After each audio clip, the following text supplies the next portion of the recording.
Hari kematian lebih besar daripada hari kelahiran. Apalagi hari kebangkitan dan bahkan hari kenaikan. Hari kenaikan adalah puncak daripada pengharapan manusia. Kenapa? Karena dia naik ke surga mempersiapkan tempat.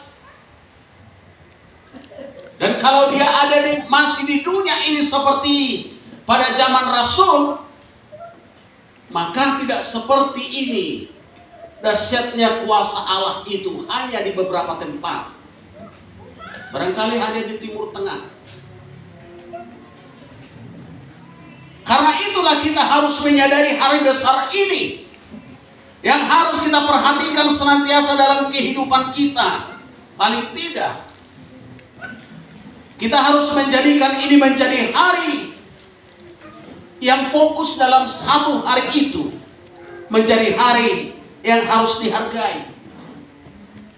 Tapi barangkali tidak seperti itu. Di hari Natal yang paling ramai, hari kematian makin sedikit, hari kebangkitan sedikit, apalagi hari kenaikan seperti ini. Saya perhatikan beberapa gereja tadi selintas, iya, tidak seberapa. Padahal negara saja menganggap ini adalah hari besar. Mereka hadir itu di beberapa poin tempat, karena ini dianggap bagian yang terpenting dalam kekristenan. Orang lain saja menganggap hari ini adalah hari yang terpenting di dalam kekristenan, walaupun bukan Kristen dia. Di Kristen sendiri tidak menghargai apa yang ada di dalam diri. Namun demikian Bapak Ibu Saudara, hari ini dalam memperingati hari kenaikan Tuhan Yesus, kita akan membaca secara bersama firman Tuhan dari Yohanes pasal 16 ayat 4 sampai dengan 7. Mari kita sama-sama membaca firman Tuhan ini setelah hitungan yang ketiga. 1, 2, 3. Tetapi semuanya ini kukatakan kepadamu, supaya apabila datang saatnya kamu ingat bahwa aku telah mengatakannya kepadamu. Hal ini tidak kukatakan kepadamu dari semula, karena selama ini aku masih bersama-sama dengan kamu. Tetapi sekarang aku pergi kepada Dia yang telah mengutus aku, dan tiada seorang pun di antara kamu yang bertanya kepadaku, kemana engkau pergi?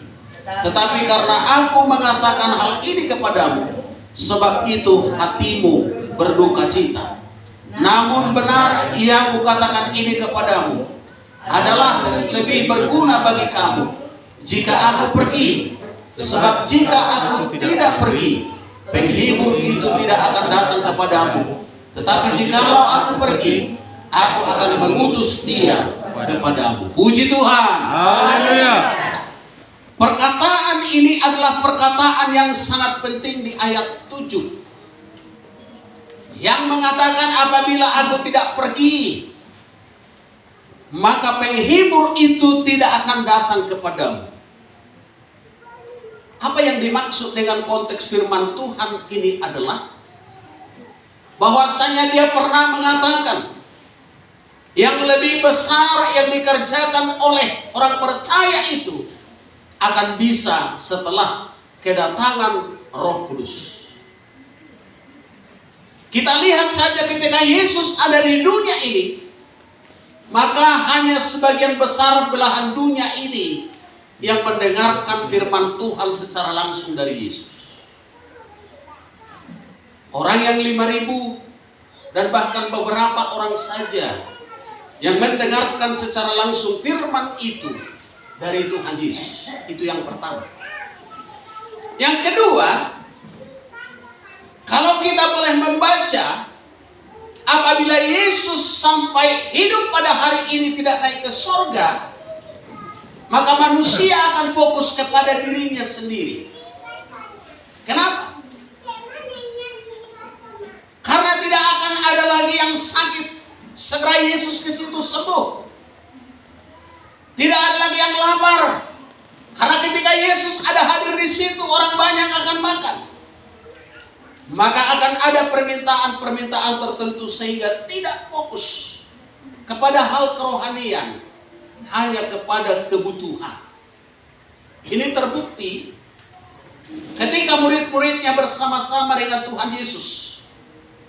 Murid-muridnya mengatakan, kapankah engkau Tuhan mendirikan kerajaan-Mu di Israel? Analisa bahkan tafsir tentang perkataan ini adalah yang mengatakan bahwa dia kalau jadi menjadi raja, maka para rasul-rasul ini akan segera menjadi perdana menteri dan bahkan menteri-menteri. Maka mereka adalah sangat bangga ketika ada di sisi Tuhan Yesus, karena Yesus pada saat itu sudah menjadi raja. Itu analisa bahkan tafsir teologi. Tetapi Tuhan Yesus tidak menjawab ada waktunya. Tidak menjawab tahun sekian, bulan sekian, tidak. Tapi ada waktunya anak manusia akan menjadi raja seperti yang kamu katakan. Nah, Bapak Ibu Saudara yang dikasihi oleh Tuhan, maka dikatakan oleh firman Tuhan pada saat ini oleh Yesus yang mengatakan, maka lebih bagus saya pergi. Dikatakan di sini, namun benar yang kukatakan ini kepadamu adalah lebih berguna bagi kamu jika aku pergi. Sehingga tidak percaya karena melihat saja. Dan berbahagialah orang yang percaya walaupun tidak melihat. Hanya dengan mendengarkan firman Tuhan, hanya dengan membaca firman Tuhan dan percaya kepada firman Tuhan, akan ada iman seperti Thomas.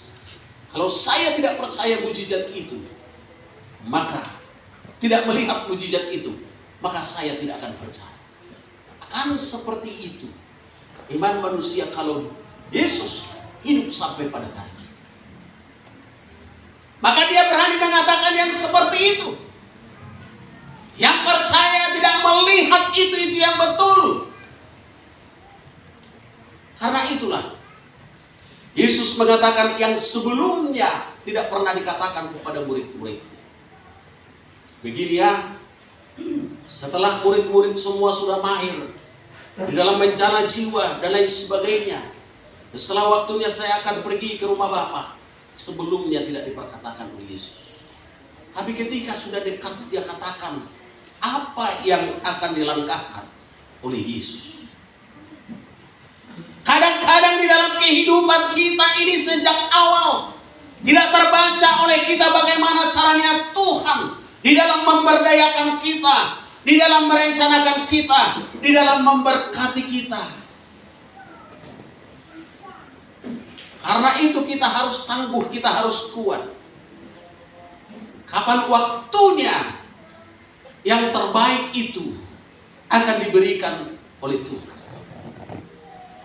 Hari kenaikan Tuhan Yesus ini adalah mengingatkan kepada kita sesuatu yang terbaik yang harus kita percaya dalam pengharapan yang besar yang belum terlihat hari ini, belum terbayangkan hari ini.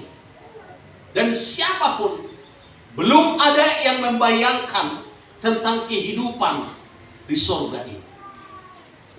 Hanya orang mengatakan di sana bernyanyi, penyembahan memuji Tuhan. Tidak ada di situ yang tua, tidak ada di situ yang kanak-kanak. Sebab semua diubahkan oleh Tuhan dengan kuasanya Tuhan. Hanya sebatas itu. Kenapa Yerusalem itu 4 persegi? Dan berapa tingkatan di sana? Berapa besarnya, berapa lebarnya, berapa tingginya, dan berapa panjangnya. Kota yang terbesar yang belum ada sampai pada hari ini sebesar itu kota di dunia. IKN dipindahkan ke Kalimantan. Itu mempunyai dana yang sangat besar dengan tahap-tahapan yang tidak bisa selesai dalam 5 tahun pun tidak selesai. Ya bertahap. Maka pembangunan kota itu bukan saja hanya pembangunan asal ada, tetapi terencanakan semuanya.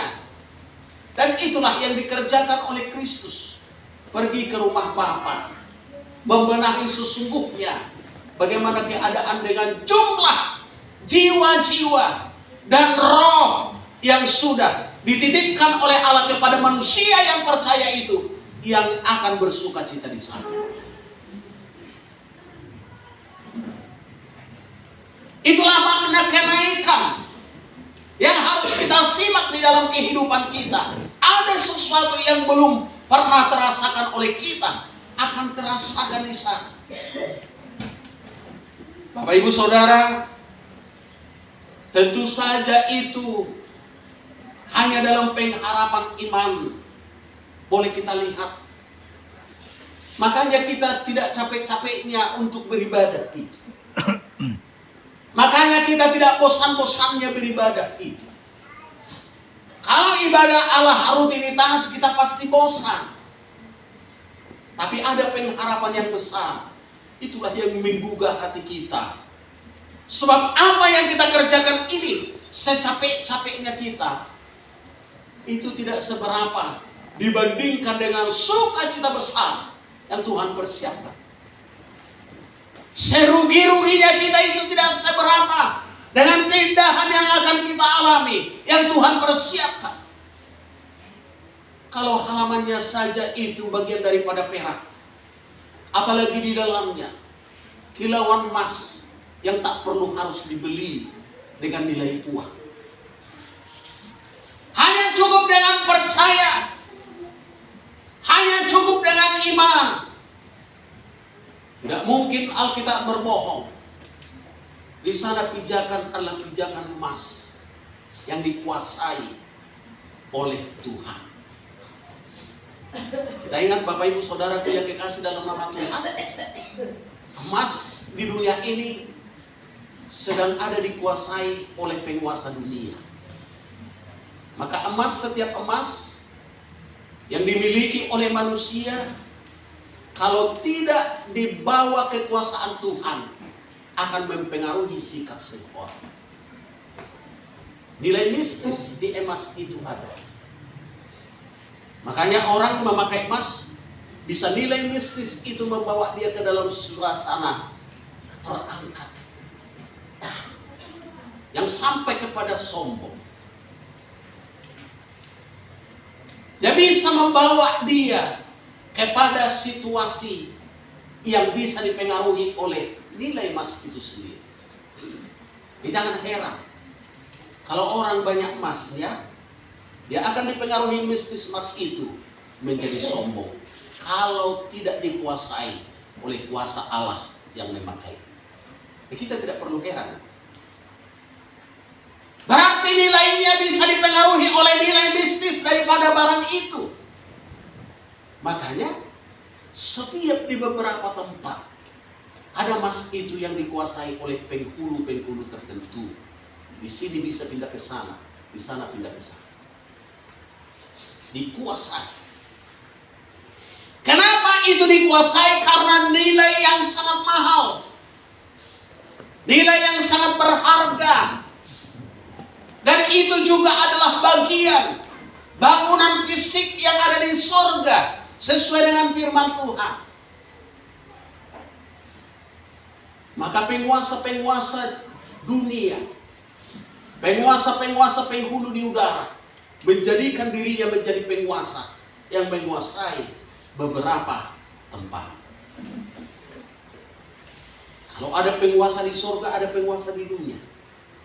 Kalau ada unsur ini di surga, ada unsur di dunia. Dan bahkan ada yang menguasai. Maka yang diolah itu harus diduakan dulu sehingga menjadi barang perhiasan. Ketika dia menjadi barang perhiasan, maka perhiasan itu dikuasai oleh manusia. Nah, sampai kita kepada panggilan Tuhan mengenai kenaikan dia ke surga itu itu lebih penting. Itu lebih berguna daripada tidak pergi. Karena apa? Mempersiapkan tempat. Maka dikatakan di dalam Yohanes pasal 14, di sana dikatakan, janganlah gelisah hatimu, percayalah kepada Allah dan percayalah kepadaku. Saya mempersiapkan tempat di surga di rumah Bapa. Tempat itu sangat penting. Orang nyaman adalah di rumah tempat tinggal. Tak ada orang nyaman di kolong jembatan. Tak ada orang nyaman dalam pondok-pondok atap daun. Tapi orang nyaman di dalam rumah yang sudah dibangun sedemikian rupa. Dan dinikmatilah kenyamanan di sana. Itulah yang dimaksudkan oleh Yesus mempersiapkan tempat. Karena apa? Semua yang diciptakannya ini akan segera dilenyapkan dengan caranya Tuhan. Seorang pun manusia tidak tahu bagaimana akan pergantian semua planet ini beserta yang ada di dalamnya. Tapi saya mengatakan pergantian itu akan segera.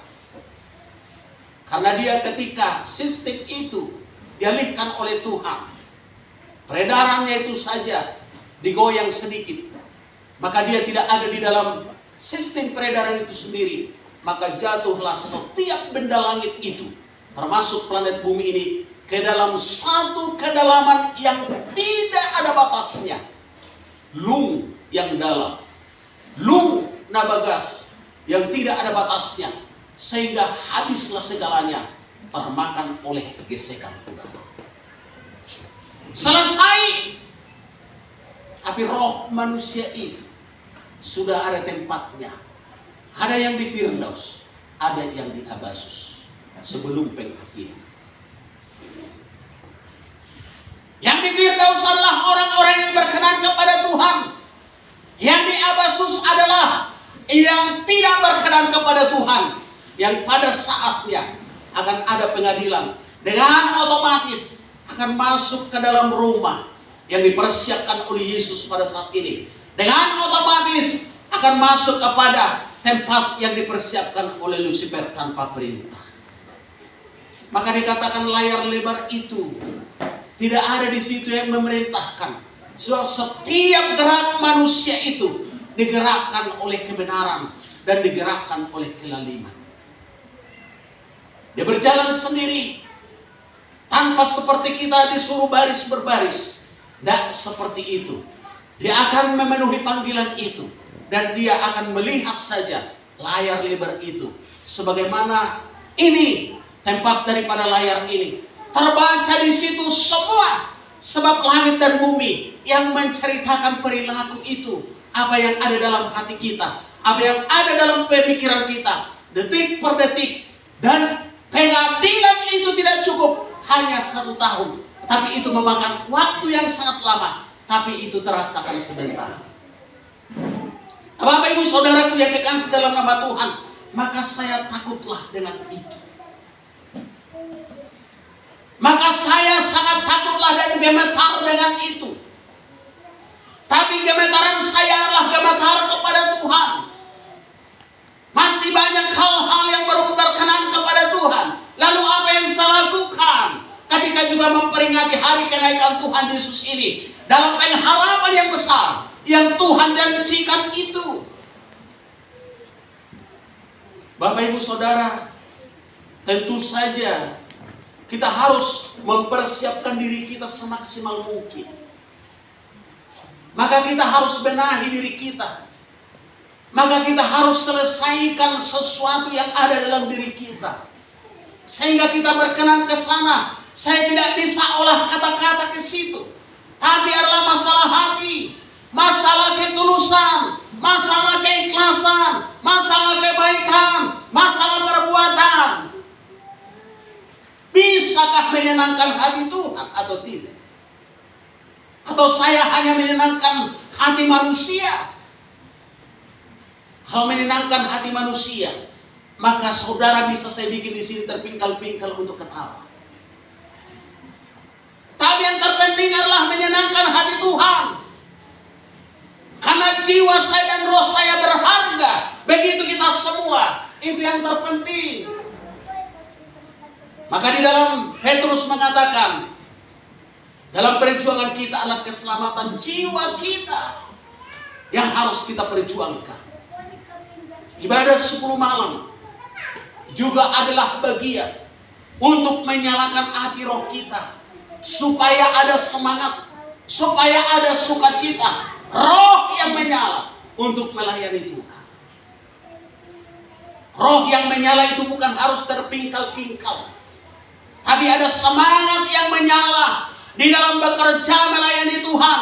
Ada semangat yang menyala di dalam mempersembahkan tubuh jiwa roh kita kepada Tuhan. Bukan asal saja. Ini sudah mulai akhir zaman. Walaupun akhir zaman itu zamannya kita yang mau selesai, kita juga harus menilai. Dan kita tidak mau akhir zaman itu, walaupun banyak dikatakan ini tanda-tanda di sana, ini tanda-tanda di sini, tidak mau kita terpengaruh dengan itu. Sebab itu dengan sistemnya Tuhan sudah berjalan. Tapi kita bagaimana menyikapi diri kita di dalam Tuhan sebagai anak, dan bahkan juga panggilan Tuhan menjadi keluarganya. Dan bagaimana Tuhan melihat kita dalam pandangan kita. Tuhan ada di sisi kita, Tuhan ada bersama kita. Bagaimana Tuhan bisa melihat kita dalam bersikap. Itu yang terpenting. Bagaimana Tuhan melihat kita untuk bekerja. Bagaimana Tuhan melihat kita untuk beribadah dan lain sebagainya. Karena itu kita harus bangunkan semangat rohani kita dalam memperingati hari kenaikan Tuhan Yesus ke surga, dalam membenahi tempat tinggal orang percaya. Akankah ada saya di situ atau tidak? Akankah saya terpanggil ke situ atau terpanggil kemana? Sehingga tidak sia-sia pengorbanan kita. Nah, Bapak Ibu Saudara yang dikasihi oleh Tuhan, pengorbanan yang besar yang sudah terlaksanakan oleh kita, yang memang belum sebanding dengan kasih Tuhan yang besar, harus kita jaga. Dan menjaga ini lebih daripada menjaga telur ayam supaya jangan pecah. Telur ayam yang pecah itu tidak bisa dirajut dia pakai lem apa saja pun. Dia akan berserak, kulitnya berserak, isinya berceceran,